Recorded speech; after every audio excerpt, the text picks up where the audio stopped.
नमस्कार मोर आज ये फ्रेश वीडियो रे आपण समस्त को बहुत बहुत स्वागत।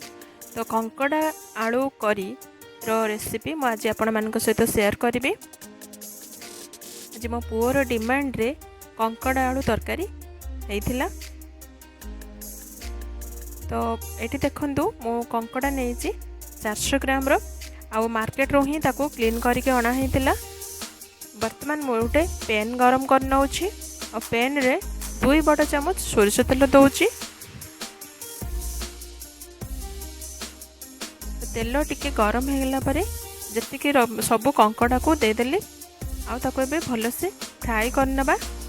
लूण देली गोटे चामच हल्दी गुंड देली आधा चामच रेड चिली पाउडर देली आउ भल से फ्राए करनबा। तो फ्राए हवा भितर तार गोटे मसला रेडी करनबा। तो ये देखो मु गोटे मीडियम साइज पियाज नहीं बड़ बड़ चॉप करी आउ 10 ରୁ 12 खंड रसुण नहीं अदा नहीं।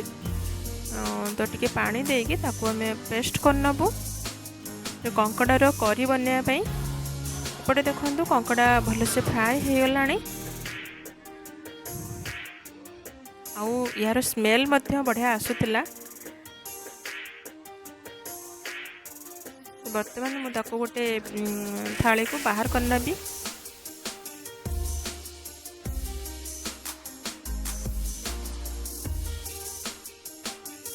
आपण मानक जदि मो वीडियो भल लगे वीडियोटी फुल देखंतु। तो फुल देखला परे लाइक करेंगे सांग मान सहित शेयर करेंगे आउ सब्सक्राइब निश्चिंत करदे। तो पुणी मु सेई पैन ले आउ टिके तेल देली आउ फाड़े पियाज को भाजी नेली मैंने गोटे मीडियम साइज पियाज जो खंड नहीं भाजी नेली हल्का ब्राउन हवा पर्यंत। तो देखो ये पियाज हल्का ब्राउन हो जाए मु काश्मीरी रेड चिली पाउडर टिके देइछि तापरे टमाटो काटिके रखिथिले ताकू देइछि लूण देइछि। लूण देले कोन हबा ना टमाटो बहुत शीघ्र सॉफ्ट हो जिवो। देखंतु हमर टमाटो एडी सॉफ्ट होलाने तापरे मु जो पेस्ट करिके रखिथिले मसला ताकू दे देली। तो मसला को टिके ये भल भाव कषि नबा। मसला जदि कंचा रहे तरकारी जमा भल लगे। मसला कषि होलाने हूँ मसला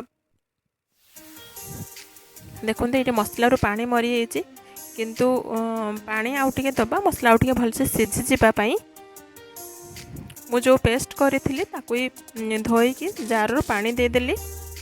तो ये हाफ चमच हल्दी गुंड देइछि हाफ चमच रेड चिली पाउडर देइछि। रेड चिली पाउडर मो कंकड़ा रे जते फ्राई करथिले सेते देइथिली। तो आपण जे अनुसार राग खाउतबे से अनुसार देबे। देखंतु हमर मसला ये पूरा हो गलानी। तो एबे मसला को अधिक कषिबेनी नहले तरकारी पिता लागिबो। तो सिझेकी रखिथिली आलू ताकू एमती मु लंबा लंबा करके काटि नेछि आउ आलू को देदबा कंकड़ा को देदबा। तापरे टिके पानी देगी अधा ताटिए पानी देगी ताकू कौन करबा ना बसेदबा।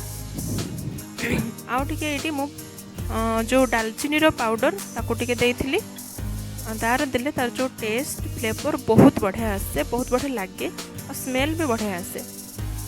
तो टिके ओलट पालट कर देकी ताकू कौन करी ना टिके पानी दबा आमे कही अधा ताटिए पानी दबा। पानी दे सारा पर पुणी टिके मिसई देवी मिसई देला परे कभर करके 5 मिनट पर्यंत छाड़देवे। जो पानीटा फुटिला परे माने तार जो स्मेल आउ बढ़िया आसी थाए आलू आउ कंकड़ार जो स्मेलटा बढ़िया आसता है टेस्ट भी फ्लेवर भी बहुत बढ़िया आसता है। देखंतु एठी पूरा रेडी हो गलानी। तो मु एबे ताकू माने पानी देबी आपण जतिके ग्रेवी खाइबे से अनुसार पानी देबे। मु गोटे ग्लास पाखापाखि पानी देइछि आउ ताकू एबे पूरा लो फ्लेम करके फुटिबा पई दबा। लो फ्लेम रे 10 ରୁ 15 मिनिट पर्यंत फुटिया पई दबा। फुटिले कौन हुए ना कंकड़ा तरकारी बहुत बढ़िया लगे बहुत टेस्टी लगे। मु आपण मानकु रिक्वेस्ट करूछु जे आपण माने भी सेम प्रोसेस रे मोर ये रेसिपी को फॉलो करंतु। आपण माने थरे बनै के घरे निश्चय खांतु आउ मते आपणकर फीलिंग्स निहाते शेयर करेंगे कमेंट रे जे केमिति लागिला। वीडियोटी भल लगे आपण माने सांग मान सहित शेयर करेंगे लाइक करेंगे, सब्सक्राइब निश्चिंत करदे आ कमेंट माध्यम मत निश्चय जनइबे आपणकर फिलिंग्स केमिति लागिला कंकड़ा तरकारी। आज रोची पुणी देखा नेक्स्ट फ्रेश वीडियो रे।